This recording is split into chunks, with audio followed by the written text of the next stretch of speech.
Hello, Akbar അക്കാഡമിയിലെ പുതിയൊരു വീഡിയോയിലേക്ക് എല്ലാവർക്കും സ്നേഹത്തോടെ ഒരിക്കൽ കൂടി സ്വാഗതം. ഇന്നത്തെ വീഡിയോ LP-UP അസിസ്റ്റൻ്റ് എക്സാമിന് വേണ്ടിയിട്ടുള്ളതാണ്. അതിൻ്റെ സിലബസിലുള്ള വിദ്യാഭ്യാസ മനഃശാസ്ത്രം എന്ന ടോപ്പിക്കിലെ വിദ്യാഭ്യാസം ബ്രിട്ടീഷ് ഇന്ത്യ എന്ന ഭാഗമാണ് ഇന്ന് ക്ലാസ്സിൽ ഉൾപ്പെടുത്തിയിരിക്കുന്നത്.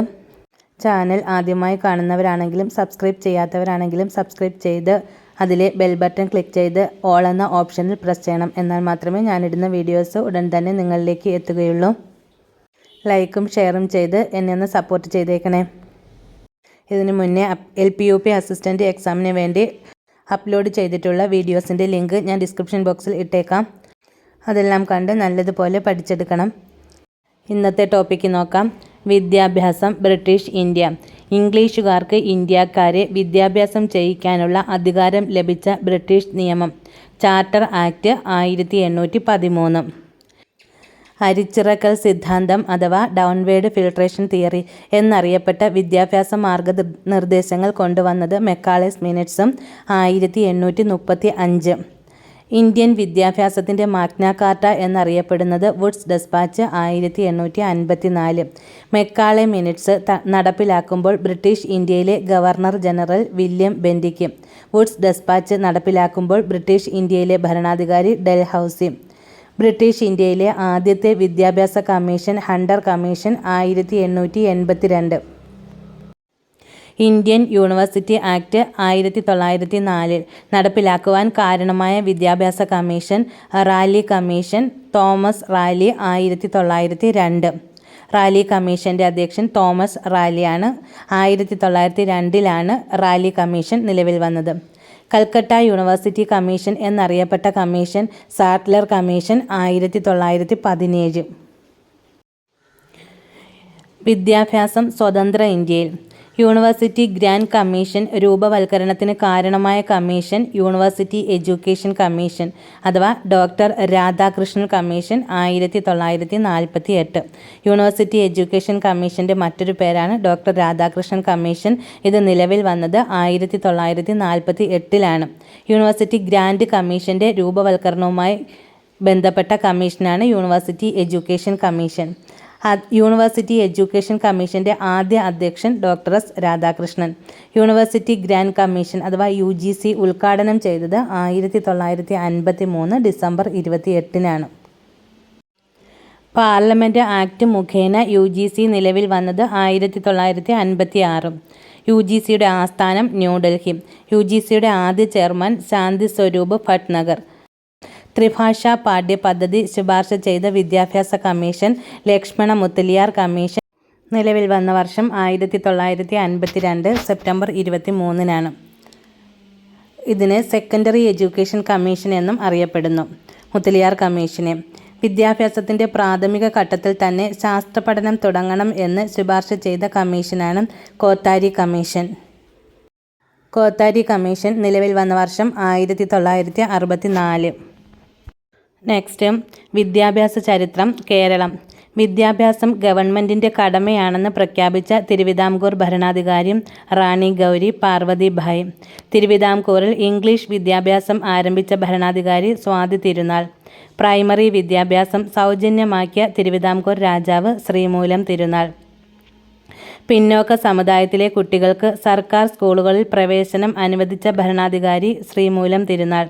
തിരുവനന്തപുരത്ത് സംസ്കൃത college, Ayurveda college, law college, വനിതാ കോളേജ്, ദുർഗുണ പരിഹാര പാഠശാല എന്നിവ സ്ഥാപിച്ചത് ശ്രീമൂലം തിരുനാൾ.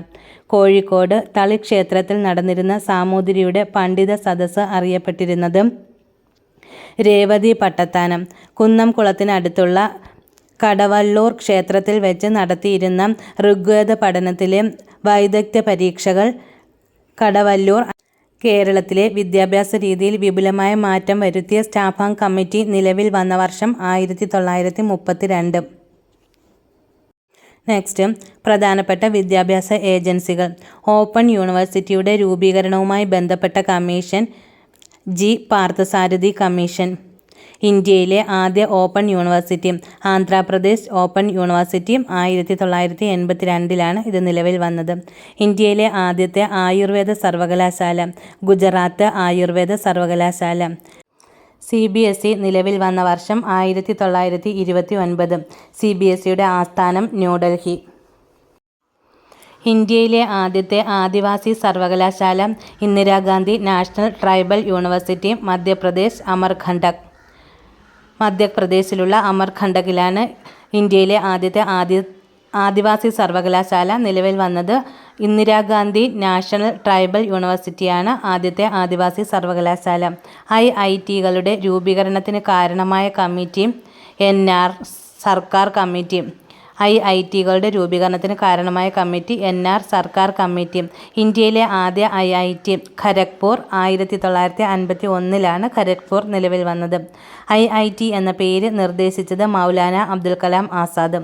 ഇന്ത്യയിലെ ആദ്യത്തെ യോഗ യൂണിവേഴ്സിറ്റി ലാക്കുലിഷ് യോഗ യൂണിവേഴ്സിറ്റി, ഗുജറാത്ത്.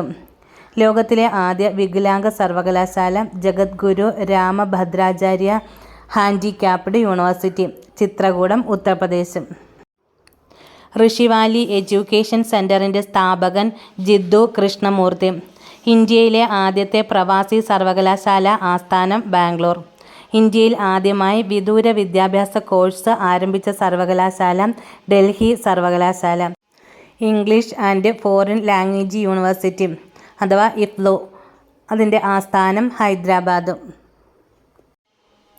ഇന്ത്യയിലെ ആദ്യ പ്രതിരോധ സർവകലാശാല സ്ഥിതി ചെയ്യുന്നത് ബിനോല ഗ്രാമം, ഗുർഗാവ്, ഹരിയാന. ഇന്ത്യയിലെ ആദ്യത്തെ കാർഷിക സർവകലാശാല ഗോവിന്ദ് വല്ലഭ് പന്ത് സർവകലാശാല, Uttar Pradesh. National institute of mental health and neuro സയൻസിൻ്റെ ആസ്ഥാനം ബംഗളൂരു. ഇന്ത്യൻ ഇൻസ്റ്റിറ്റ്യൂട്ട് ഓഫ് ആസ്ട്രോഫിസിക്സിൻ്റെ ആസ്ഥാനം Bengaluru. Central food technology institute സ്ഥിതി ചെയ്യുന്നത് മൈസൂർ. ഒന്നുകൂടി നോക്കാം. ഇന്ത്യയിലെ ആദ്യ പ്രതിരോധ സർവകലാശാല സ്ഥിതി ചെയ്യുന്നത് ബിനോല ഗ്രാമം, ഗുർഗാവ്, ഹരിയാന. ഇന്ത്യയിലെ ആദ്യത്തെ കാർഷിക സർവകലാശാല ഗോവിന്ദ് വല്ലഭ് പന്ത് സർവകലാശാല, Uttar Pradesh. National institute of mental health and neuro സയൻസിൻ്റെ ആസ്ഥാനം ബംഗളൂരു. ഇന്ത്യൻ ഇൻസ്റ്റിറ്റ്യൂട്ട് ഓഫ് ആസ്ട്രോഫിസിക്സിൻ്റെ ആസ്ഥാനം Bengaluru. Central food technology institute സ്ഥിതി ചെയ്യുന്നത് മൈസൂർ. ഇന്നത്തെ വീഡിയോയിൽ ഇത്രയുമാണ് ഉൾപ്പെടുത്തിയിരിക്കുന്നത്. ഇതെല്ലാം വളരെ പ്രധാനപ്പെട്ട പോയിൻറ്റ്സാണ്. പ്രീവിയസ് ഇയർ ക്വസ്റ്റ്യൻസാണ് മിക്കതും. അതുകൊണ്ട് എല്ലാം നല്ലതുപോലെ പഠിച്ചെടുക്കണം. വീഡിയോ ഉപകാരപ്പെട്ടാൽ സബ്സ്ക്രൈബ് ചെയ്ത് ലൈക്കും ഷെയറും ചെയ്യാൻ മറക്കരുതേ. Okay, thank you. പുതിയൊരു വീഡിയോയുമായി വീണ്ടും കാണാം.